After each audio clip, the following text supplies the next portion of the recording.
আসসালামু আলাইকুম সম্প্রিয় দর্শক মণ্ডলী, আমরা এখন চলে এসেছি বাদশার এই যে রজনী ফুলের এই বাগানে। সরি গাঁদা ফুল, এই যে গাঁদা ফুল চাষ করেছে, গত পরশুদিন রোপণ করেছে। সেটাকে আমরা আজকে পরিদর্শনে এসেছি।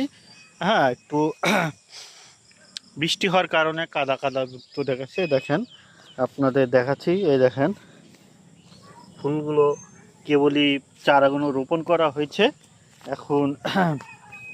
দেখেন, বৃষ্টির কারণে একটু অসুবিধার সৃষ্টি হয়েছে, সেগুলোই আমরা পরিদর্শন করতে এসেছি।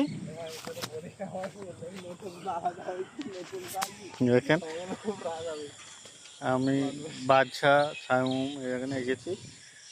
তা দেখা যাক কত দূর কি হয়। দেখেন, প্রায় 5 কাঠার মতন ভুঁই, 8 কাঠা, যাই হোক। দেখেন, আপনারা সবাই দোয়া করেন ফুলের যেন অনেক দাম হয় যখন বাদশার ফুল ওঠে। ধন্যবাদ সবাইকে। আসসালামু আলাইকুম।